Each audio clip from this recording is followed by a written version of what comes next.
Anak, saan ka ba galing? Kanina pa kita hinahanap ah. Ano ba, Tay? Nag-CR lang ako. Kailangan ba magpaalam pa ako kahit papunta lang ako ng CR? Pagod na ako sa pag-iintindi sa inyo, Tay. Bakit ba kasi ako palaging hinahanap nyo? Pwede bang si Kuya naman yung hanapin nyo? Marvin? Bakit mo sinisigawan si Tatay? Wala kang respeto ah. Kasi Kuya, ako na lang palagi yung hinahanap niya. Mawala lang ako saglit, hinahanap ako agad. Nag-CR man lang ako. Hindi na nga ako umaalis dito sa bahay eh. Ano ba? May problema ba siya sa akin? O paborito ka lang talaga ni Tatay? Marvin, sumusobra ka na. Anong paborito? Ikaw nga yung paborito ni Tatay kasi ikaw yung palaging hinahanap. Ako, hinahanap ba ako? Di ba hindi? Ang swerte mo nga eh. Kasi hindi ka niya kinalimutan. Ako, halos wala na. Halos hindi niya na ako ituring anak. Kinalimutan niya na ako. May sakit si Tatay, Marvin. May Alzheimer si Tatay. Ano? Nakalimutan niya na lahat. Pati ako kinalimutan niya na. Pero ikaw, hindi ka niya kinalimutan. Bakit ngayon mo lang sinabi? Anak, huwag kang lalapit sa kanya. Baka masamang tao yan. Umalis ka dito. Umalis ka dito, hindi kita kilala.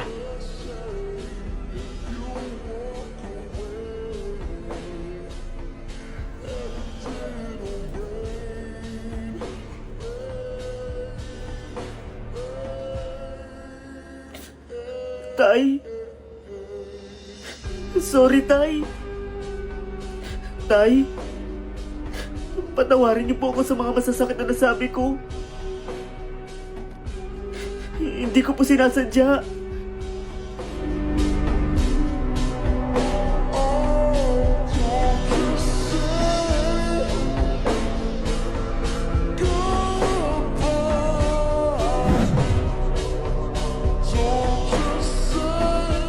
Idol, bukod sa pag-acting, ano pa pong talent ang meron kayo?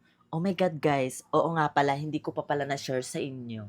Saktong-sakto, nag-comment ka ng ganyan kasi magkakaroon po dito ng event dito sa amin kasi nga, magpe-fiesta na. Okay? So, nagkaroon sila ng pa-contest na singing contest. And then, kasali po ako sa mga kakanta doon. And then, kinakabahan po ako, guys, kasi nga, yung suot ko sa pagkanta is pambabae. Kasi halos lahat ng mga sinasalihan kong singing contest is suot ko talaga is parang normal lang, yung parang panlalaki lang. Ngayon, kinakabahan ako kasi susuotin ko yung parang mga pa-dress, ganon. Oh my God, kinakabahan ako, guys. Kasi nga, makikita na dito yung pagkatao, yung tunay na pagkatao ko. Nakadress na ako at ang pangalan ko dun is Angela Avisado. Oh my God. Kinakabahan ako pero laban lang. Kasi para sa akin gusto ko rin na maipakita ko sino talaga ako. Bahala na kung husgahan nila ako, wala akong pakialam, okay? Ang importante is nagpakatotoo ako. Okay, yun. Abang na lang po kayo sa mga kaganapan mamaya at i-update ko rin po kayo. Magbibideo ako doon. Kahit kinakabahan ako, magbibideo pa rin ako doon, okay? So, yun. Update ko na lang ulit kayo guys mamaya, okay? So, ayun guys. So, nandito na nga po kami sa may auditorium dito sa may Bantayan, San Roque, Northern Samar. Kasi dito po gaganapin ang aming singing contest about sa Panasig, A Night of Music and Culture. At yan na nga po ang aking outfit. Yan, sobrang kabado na ako dyan. At yan na nga po yung mga kasama ko sa pagkanta.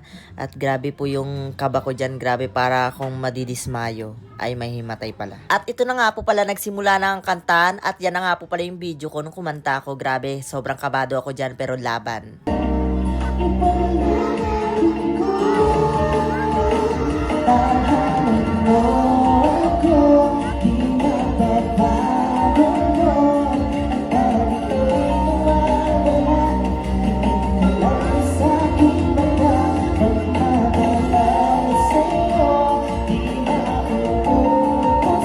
At ayun ayun na nga po guys, natapos na po ang competition at yun talo po ako. Pero alam nyo ba guys, para sa akin panalong panalo na ako sa part na naging matapang akong ipakita kung ano talaga yung pagkatao ko. At pagkatapos nga po ng competition namin, ayun nagsayawan na po sa lahat. At yun nagsayawan na kami dyan. Kasama ko yung mga kaibigan kong bakla at yun sayaw-sayaw kami, maiton. At yun umuwi na ako sa bahay at pagod na pagod at yun pero naging worth it naman dahil nga sa naging masaya na din akong naipakita ko yung tunay na pagkatao ko. At yun, hanggang dito na lang ang video guys. Paalam, I love you all.